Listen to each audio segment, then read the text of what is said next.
Venerable Maha Kassapa, the foremost of ascetic lifestyle. The Buddha taught 84,000 different Dharma gates, which all lead us to attain enlightenment.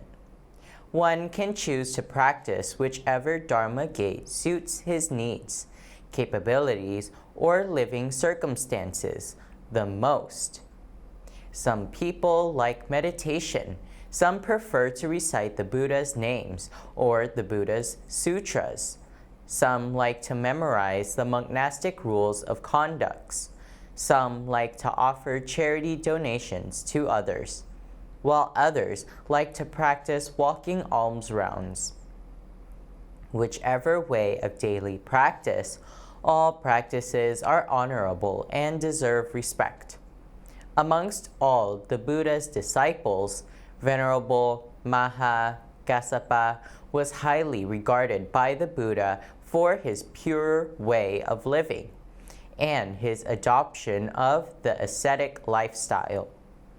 He had a very minimalist way of life, in which he only kept and ate enough to survive, but not to the point that he would reach starvation nor risk his life.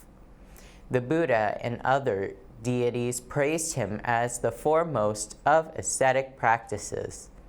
A long time ago, in the Magadha country, at the village Mahatitha, there was a very wealthy Brahmin family.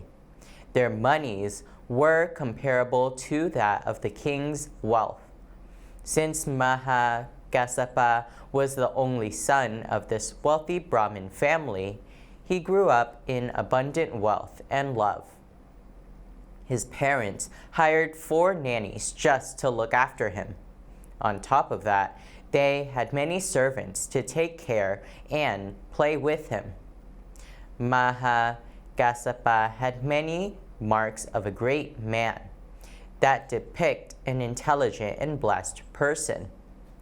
When he was 8 years old, he started learning literature, math, music, astronomy, and even physiognomy.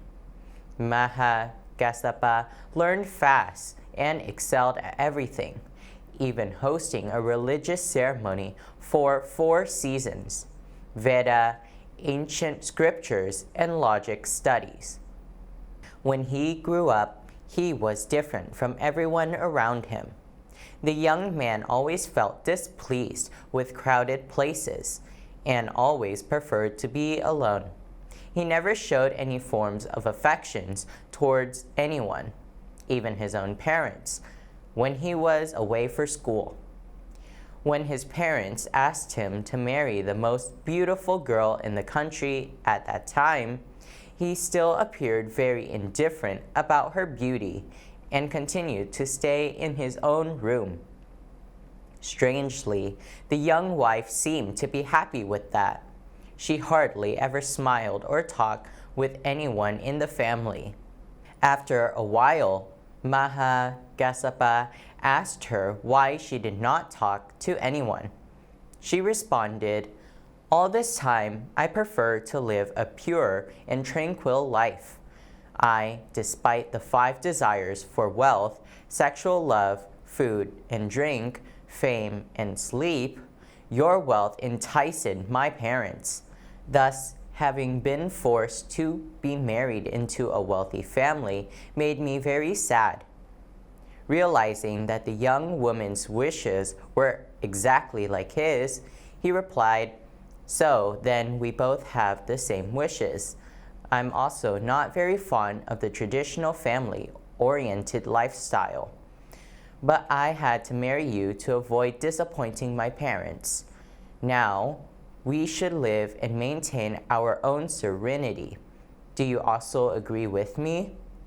His wife happily agreed to his suggestion. 12 years later, when his parents passed away, Maha Kassapa left to look for a religious teacher. He promised when he successfully finds a great teacher, he will come back to mentor her as well.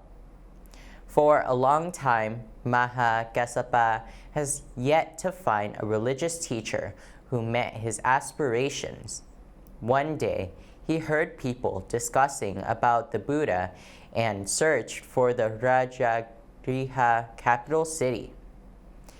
Day after day, Maha Kassapa followed everyone and listened to the Buddha's teachings. From the pulpit, the Buddha saw Maha Kassapa and knew that Maha Kassapa would be a great help with the perpetuation of Buddhism. Then one day, at the Kukutapada community gathering, when the Buddha held up a lotus flower, Maha Kassapa smiled, and Buddha reaffirmed that he understood the enlightened Dharma. After that, Maha Kassapa officially paid homage to the Buddha and ordained to become his disciple. The Buddha taught Maha Kassapa the Four Noble Truths, the 12 links of dependent origination, to liberate his vision, wisdom, and understanding of Buddhism. Maha Kassapa practiced the Buddha's Dharma very diligently.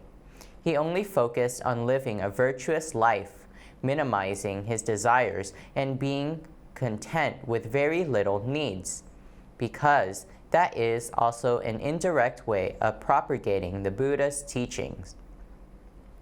Maha Kassapa chose to live alone in the deep forest, isolated from everyone.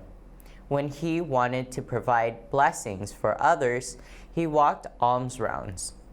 Otherwise, he would seek for fruits and vegetables in the forest to get by his hunger.